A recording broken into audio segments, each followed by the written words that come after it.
Introduction. Trauma is deeply distressing experience that affects the mind and body. It has profound implications for self-identity, often altering how individuals perceive themselves, their worth, and their roles in the world. So, what is trauma?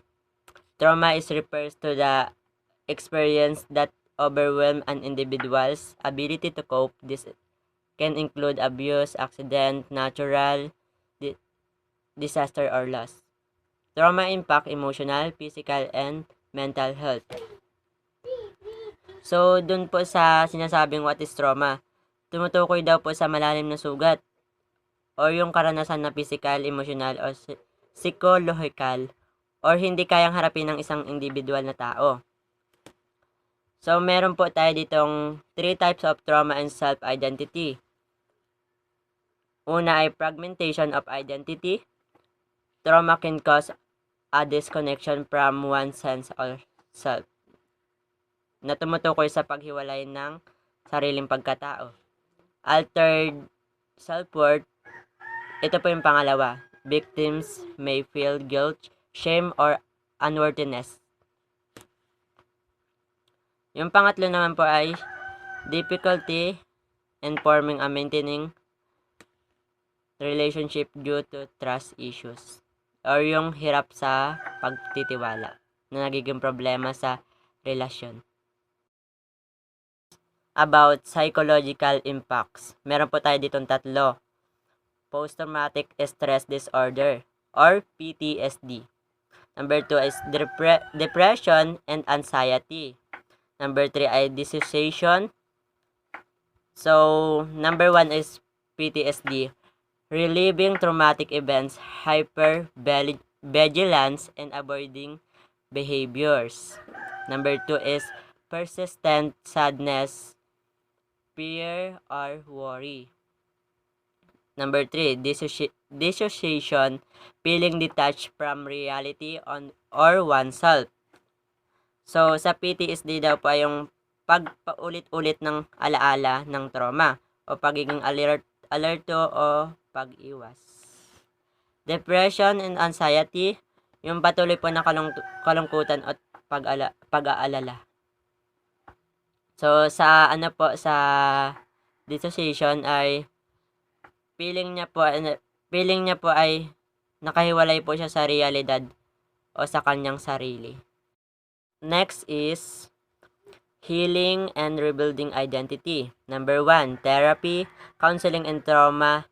Focused therapy can help individual process and integrate experience.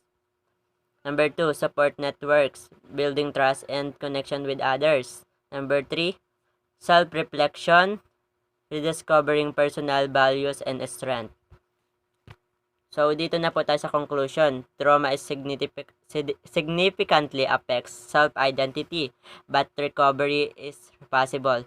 Through therapy, support, and personal growth, individuals can heal and rebuild their sense of self.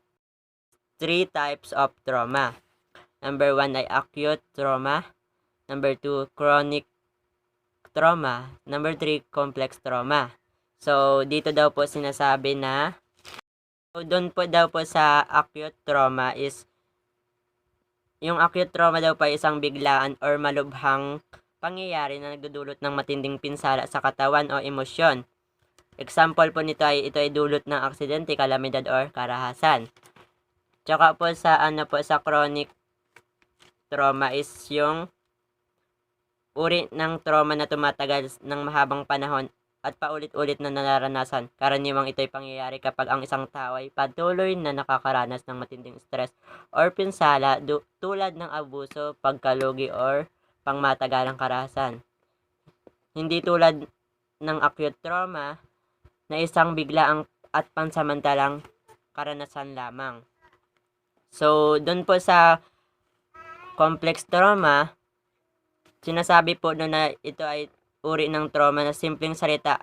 Ang complex trauma na ay hindi isang beses na karanasan lamang kung isang serye ng mga traumatic na pangyayari na tumatagal at pagiging at nagiging bahagi ng buhay ng isang tao.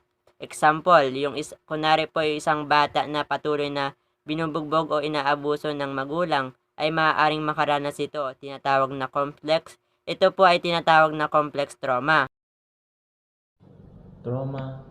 Trauma's effects on relationship. Number 1. Trust issues. Trust issues are difficulties in believing that others are reliable or having integrity. They can cause feelings or suspension and can affect relationship. Number 2. Fear of intimacy. Fear of intimacy is a honesty disorder that make it difficult to form close relationship with others. It can be characterized by feelings of discomfort or honesty when getting close to someone emotionally or physically. Number 3. Dependency and detachment represent opposite end of a spectrum describing how individual relate to others and their environment. The role of culture identity formation. Number 1. Cultural identity. Cultural identity is a person's sense of belonging to a particular culture or group. It's a part of person's self-concept and self-preparation and is influenced by many factors. Number 2. Trauma and displacement. Trauma and displacement are both terms that describe the emotional and physical suffering that people experience when they are forced to leave their home. Number 3. Reconnecting with roots. Reconnecting with roots refers to the process of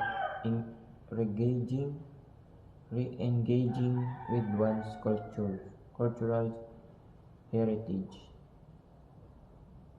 tradition, and practices. Often after a period of disconnection or loss. It's about rediscovering and reforming one's sense of identity and belonging. Strategies for supporting trauma survivors. Number 1. Active listening. Number 1. Active listening.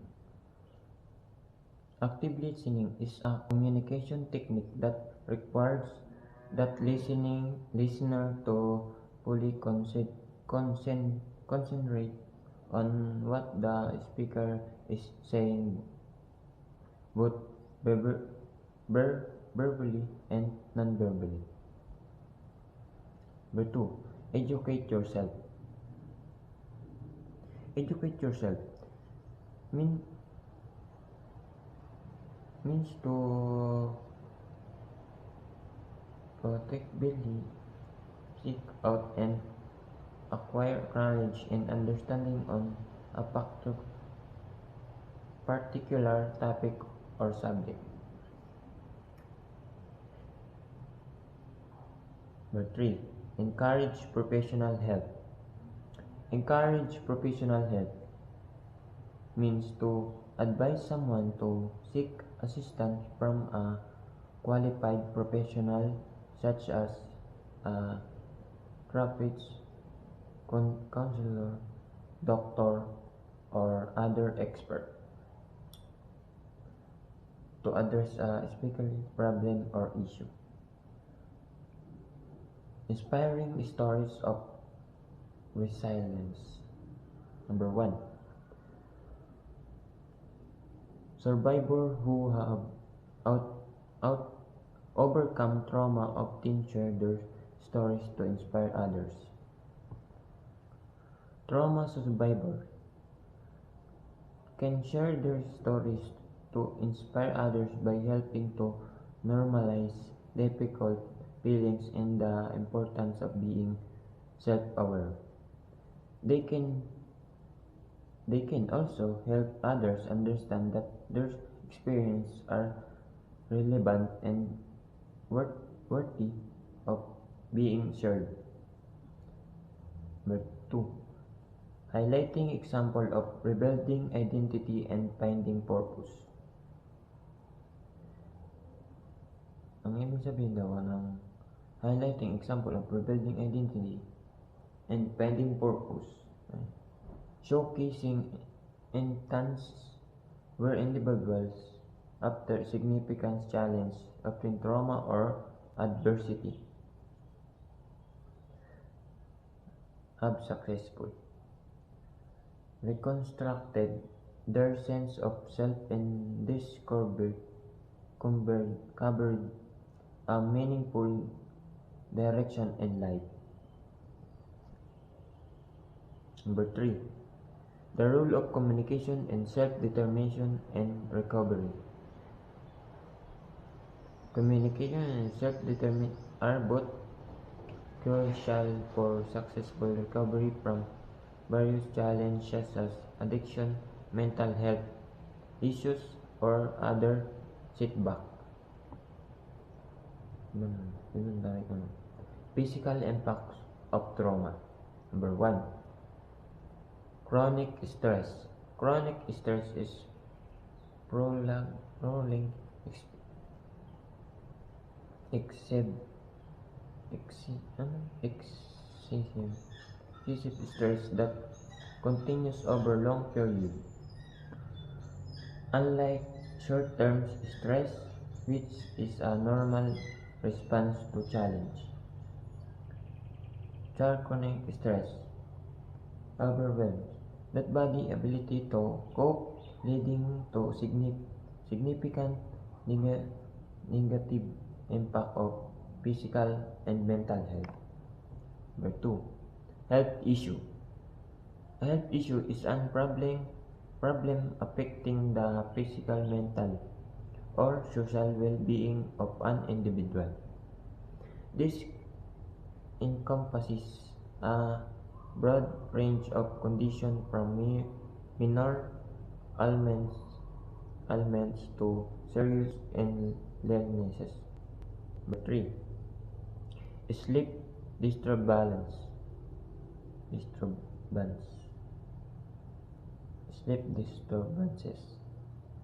Sleep disturbances are any problem that affect the quality, quantity, or timing of your sleep. They can range from occasional difficulties falling asleep to chronic sleep disorders that significantly impact your daily life. Good na. Trauma across the lifespan. Number 1. Childhood trauma often has long-term effects on brain development and emotional regulation. Childhood trauma refers to a deeply distressing or overwhelming experience a child encounters that can significantly impact their brain development and ability to regulate emotions, often leading to long-term mental health consequences in adulthood.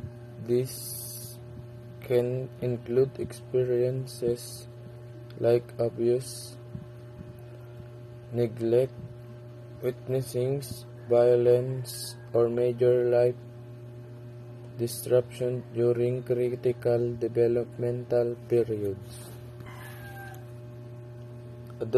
Adolescence trauma can significantly disrupt identity, exploration, and relationships.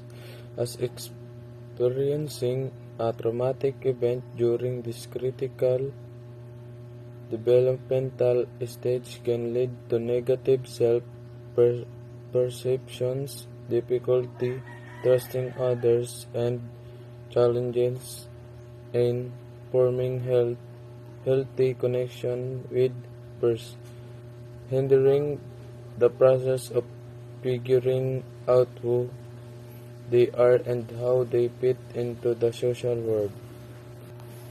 Adult trauma can significantly influence a person's career, family dynamics, and mental health, often leading to difficulties in maintaining healthy relationships at work and home, as well as causing various mental health issues due to the unresolved emotional distress from the traumatic experience. The role of resilience in healing. Number 1. Definition of resilience: the ability to adapt and recover from adversity. Number 2. Building resilience through supportive relationships, self-care, and positive coping mechanisms. Number 3. Examples of resilience: stories of individuals overcoming significant challenges. Trauma-informed care. Number 1. Principles: safety, trustworthiness, peer support, and empowerment. These principles can be applied in many settings, include healthcare, education, and the workplace. Number 2. Implementation in healthcare, education, and community service. Implementation is the process of putting a plan into action or carrying out activities to achieve goals. In healthcare, education, and community service, implementation can involve creating and carrying out plans to improve health, education, and community services. Number 3. Benefits: creating environments that support healing recovery. Creating environments that support healing and recovery can lead to significant benefits like reduced stress, faster recovery times, improved well-being, enhanced comfort, better pain management, increased positive emotions, and potentially shorter hospital stays, all by incorporating elements like natural light, calming colors, access to nature, and minimize noise levels. Art and creativity in healing. Number 1. Expressive arts: using art, music, and writing to process emotions. Number 2. Benefits: help survivors externalize their experience and find meaning. Number 3. Community projects: group-based artistic efforts to foster connections and healing. Long-term recovery goals. Number 1. Rebuilding self-identity: rediscovering one's values, goals, and purpose. Number 2. Establishing stability: achieving emotionally, physical, and financial security. 3. Maintaining growth, continuous self-reflection, and personal development.